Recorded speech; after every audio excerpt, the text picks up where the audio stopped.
Sài Gòn có gì ngoài những tòa nhà chọc trời? Có một nơi mà những bản năng hoang dã nhất và sự bình yên cổ xưa cùng tồn tại. Nơi ấy không chỉ có tiếng hổ gầm, tiếng chim hót, mà còn ẩn chứa những câu chuyện bất ngờ mà bạn chưa từng nghe. Cùng tôi khám phá một thảo cầm viên rất khác, một thế giới đầy bí ẩn và bất ngờ ngay giữa lòng thành phố. Ngay từ khi còn cách cổng thảo cầm viên hàng trăm mét, tôi đã cảm nhận được một luồng năng lượng khổng lồ. Dòng người, dòng xe cộ nối đuôi nhau kéo dài như bất tận. Hàng dài các xe máy, ô tô đậu kín hai bên đường Nguyễn Bỉnh Khiêm, tạo nên một khung cảnh nhộn nhịp hiếm thấy.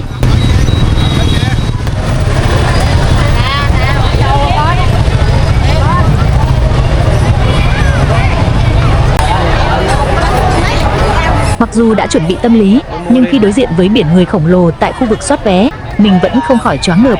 Hàng người xếp hàng dài, kiên nhẫn chờ đến lượt mình để bước qua cánh cổng lịch sử. Ai nấy đều mang một vẻ háo hức, như sắp được đặt chân vào một thế giới khác. Vé đâu, chưa đi. Khi đã cầm trên tay chiếc vé vào cổng, tôi cảm thấy như mình vừa vượt qua một rào cản vô hình để chính thức bước vào thế giới huyền thoại của thảo cầm viên.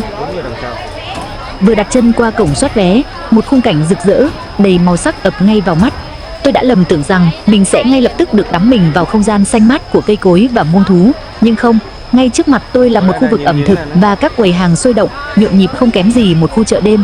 Khu vực này không chỉ là một dãy gian hàng đơn thuần, mà là một mê cung của hương vị và màu sắc. Hàng chục gian hàng nối tiếp nhau, mỗi quầy lại có một mặt hàng đặc trưng riêng, tạo nên một sự đa dạng đến khó tin. Tiểu cảnh cối xay lúa, một biểu tượng của văn hóa lúa nước Việt Nam. Tiểu cảnh này được đặt ngay trên mặt đất với độ cao vừa tầm hông của người lớn. Thiết kế này giúp mọi người dễ dàng chạm vào, cảm nhận và tương tác. Tự tay cầm lấy tay quay và từ từ xoay theo chiều kim đồng hồ, bạn sẽ cảm nhận được tiếng cối gỗ kêu cót két, nghe như một bản nhạc của đồng quê. Người ta xay lúa, bỏ lúa vô rồi người ta xay cho nó ra bột rồi nó rơi xuống dưới. Đó, lúa nó nát ra đó.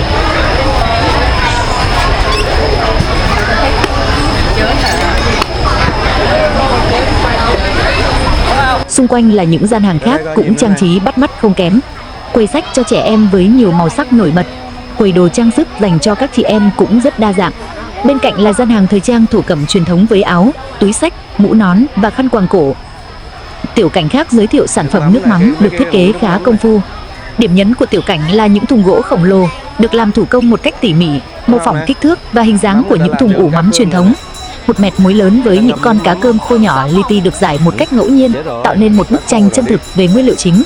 Những chai nước mắm thành phẩm được đặt xen kẽ một cách khéo léo, rất có điểm nhấn. Vào sâu hơn nữa là các gian hàng ẩm thực đa dạng.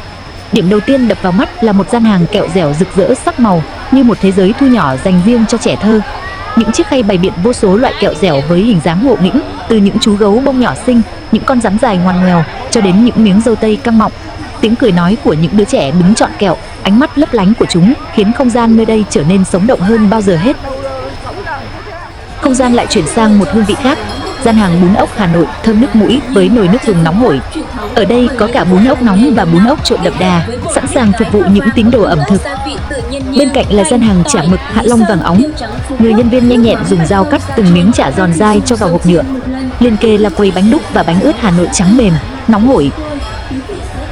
Mùi thơm nức của thịt nướng xộc thẳng vào mũi từ quầy xiên que. Những xiên bò cuốn lá lốt và nem chạo hấp dẫn đang chờ được thưởng thức. Ngoài ra, còn rất nhiều gian hàng món ăn khác nữa. Hãy cùng mình dạo một vòng để xem ở đây có những gì phù hợp với các bạn không nhé. Hãy subscribe cho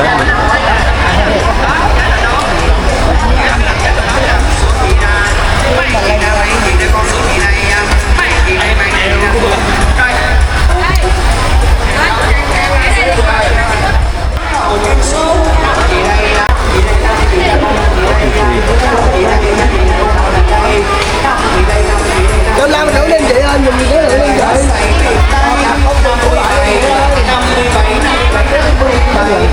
dẫn.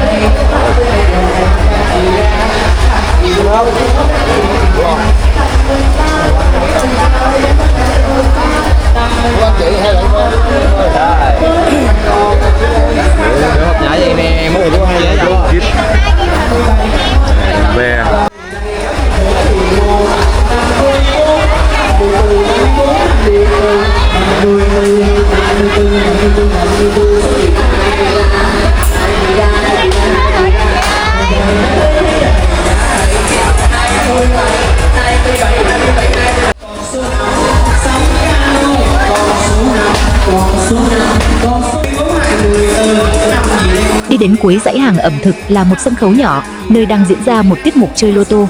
Sân khấu được trang trí đơn giản, phía dưới là hàng trăm chiếc bàn ghế nhựa được xếp kín.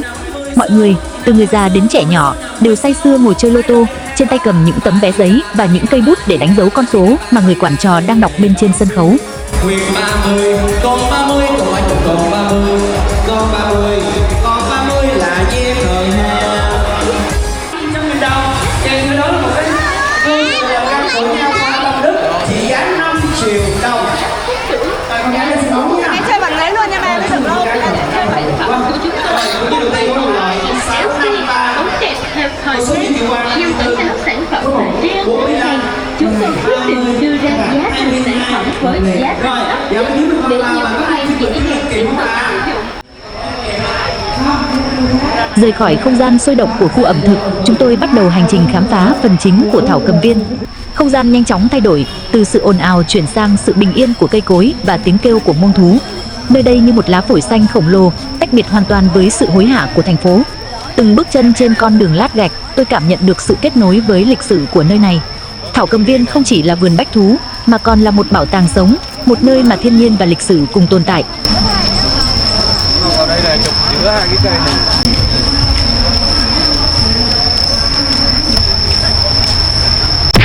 Thỉnh thoảng, có những chiếc xe mô phỏng tàu hỏa chạy ngang qua. Đây là một dịch vụ giúp du khách có thể tham quan Thảo Cầm Viên Sài Gòn một cách nhanh và bao quát nhất, rất phù hợp cho những người mới đi lần đầu hay những người lớn tuổi và trẻ em. Để lên giờ đi đâu đi ra bộ. Dọc theo những con đường rợp bóng cây, các bãi cỏ rộng được lấp đầy bởi những tấm bạt nghỉ chân của các gia đình. Khung cảnh thật bình yên và nhẹ nhàng, từng nhóm người ngồi quây quần bên nhau, cùng chia sẻ thức ăn và chuyện trò. Trẻ con hồn nhiên nô đùa, tiếng cười giòn tan vang vọng khắp các ngõ ngách. Chính những tấm bạt đơn sơ ấy đã biến Thảo Cầm Viên thành một không gian chung đầy ắp tình cảm, nơi mọi người có thể thư giãn và tận hưởng một ngày cuối tuần thật ý nghĩa.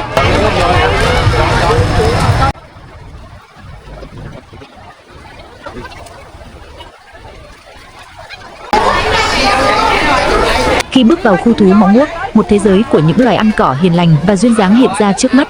Nổi bật đầu tiên là những chú linh dương đầu bò với bộ sừng cong vút đầy ấn tượng. Dù có vẻ ngoài mạnh mẽ, những chú linh dương này lại di chuyển rất nhẹ nhàng và khoan thai. Con này ăn mấy ngày mới hết. Tiếp đến là đàn hươu vàng và nai. Những chú hươu và nai này rất nhút nhát và cẩn trọng. Chúng thường đi thành từng nhóm. Đôi mắt chúng to tròn, ngơ ngác và hiền lành, mang vẻ đẹp rất riêng của thế giới tự nhiên.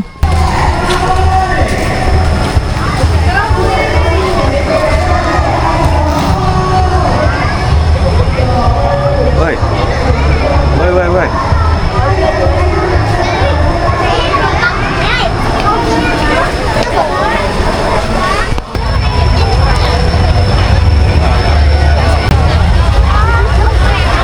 Voi là loài vật quen thuộc và được yêu thích nhất tại Thảo Cầm Viên.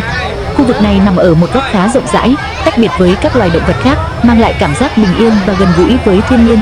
Dưới những tán cây xanh mát, những chú voi châu Á to lớn thong thả dạo bước.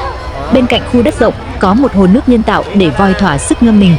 Đôi khi du khách sẽ bắt gặp hình ảnh một chú voi dùng vòi vụt nước lên, phun vào lưng để làm mát, tạo ra những âm thanh vui nhộn. Khi dạo bước đến khu vực hươu cao cổ, sẽ thấy những chú hươu đang thong thả dạo bước. Những chú hươu cao cổ ở đây dường như không hề bận tâm đến sự hiện diện của con người. Chúng lừng lững bước đi với dáng vẻ hiên ngang, chiếc cổ dài uyển chuyển vươn cao, đưa chiếc đầu nhỏ nhắn lên cao để ngắm nhìn xung quanh.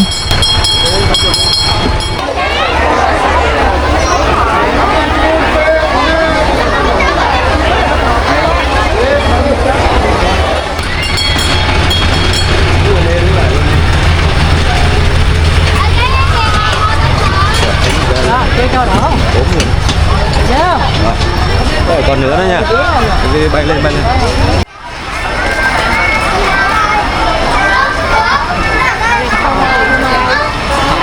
Nó đang ngủ ở kia kìa. Tại Thảo Cầm Viên Sài Gòn, khu vực chuồng sư tử là một trong những điểm thu hút du khách nhất. Khu vực này được thiết kế khá rộng rãi, với một khoảng sân lớn lát xi măng, có những tảng đá nhân tạo và một vài thân cây khô để chúng có thể leo trèo, nghỉ ngơi. Du khách sẽ được chiêm ngưỡng hình ảnh những chú sư tử oai vệ ngoài đời thật. Chú sư tử đực với bộ bờm dày, màu vàng nâu với những bước đi oai vệ. Khác với vẻ oai vệ của sư tử đực, một chú sư tử cái lại thu hút mọi ánh nhìn bằng sự tinh nghịch của mình. Nét mặt của chú sư tử cái lúc này không hề đáng sợ, mà trái lại toát lên vẻ đáng yêu và một chút hiếu động. Khoảnh khắc đặc biệt ấy đã xóa đi khoảng cách giữa loài vật hoang dã và con người, tạo nên một kỷ niệm khó quên. Tương tự như các loài động vật khác, khu chuồng gấu tại Thảo Cầm Viên cũng là một điểm dừng chân thú vị. Khu vực này được thiết kế mô phỏng môi trường sống tự nhiên của gấu, với một khoảng sân rộng, nhiều cây cối và hang đá. Chú có bộ lông màu nâu sậm, một chú thì màu đen. Chú gấu nâu đang ngồi tựa vào tảng đá và say ngủ, trong khi chú gấu đen lại đang giao lưu cùng du khách, thu hút rất nhiều ánh nhìn từ các em nhỏ lẫn người lớn. Khu vực chuồng hổ vằn được thiết kế rộng rãi, mô phỏng lại môi trường tự nhiên của chúng, với nhiều cây xanh và một vài bãi đá lớn. Đến đây, bạn sẽ được chiêm ngưỡng vẻ đẹp uy dũng của loài hổ Đông Dương. Chú hổ đang thong dong dạo bước trong chuồng. Mỗi bước đi của nó đều mạnh mẽ, dứt khoát và đầy quyền lực. Bộ lông màu vàng cam rực rỡ với những vằn đen bí ẩn như đang kể một câu chuyện về cuộc sống hoang dã đầy thử thách. Ánh mắt hổ sắc lẹm, đầy cảnh giác nhưng cũng không kém phần uy nghiêm. Làm cái nữa đi. Dỗ lạo làm ghê lắm. Nếu mà gặp mình ở ngoài nó dồn cái đó là chết.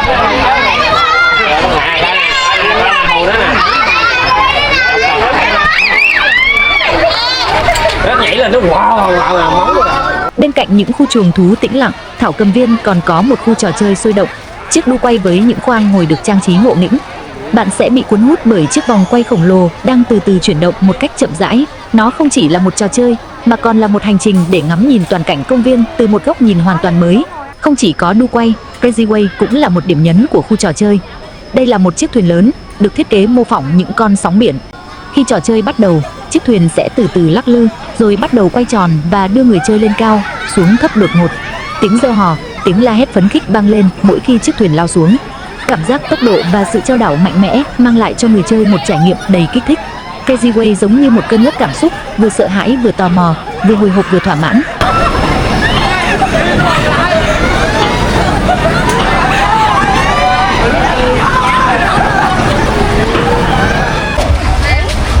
Ở đây gà kìa. Đấy cá. Móc.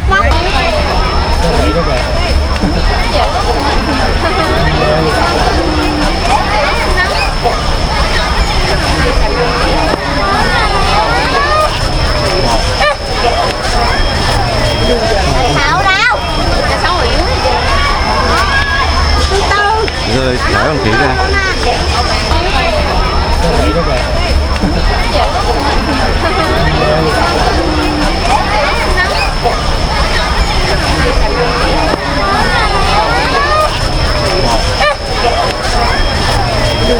Thảo đâu? Sao ở dưới kìa. Những bức tượng khủng long tại Thảo Cầm Viên là một điểm đến không thể bỏ qua, đặc biệt là với các em nhỏ. Khu vực này nằm trong một khuôn viên rộng lớn, được bao quanh bởi cây xanh và những thảm cỏ mượt mà. Khi bước vào đây, bạn sẽ cảm thấy như mình đang lạc vào một thế giới tiền sử. Hàng loạt bức tượng khủng long được phục dựng với kích thước thật, từ những loài ăn cỏ khổng lồ với ba sừng uy dũng cho đến loài ăn thịt đáng sợ với hàm răng sắc nhọn. Các bức tượng được chế tác tỉ mỉ với những chi tiết như vậy, sừng và màu da đều rất chân thực. Một số bức tượng được đặt trong những tư thế sống động, có con đang cúi đầu ăn cỏ, có con với tư thế như sắp lao ra khỏi bụi cây. Không khí nơi đây luôn náo nhiệt bởi tiếng reo hò thích thú của các em bé. Đối với người lớn, khu tượng khủng long là một nơi lý tưởng để chụp ảnh, lưu lại những khoảnh khắc đáng nhớ trong chuyến khám phá Thảo Cầm Viên.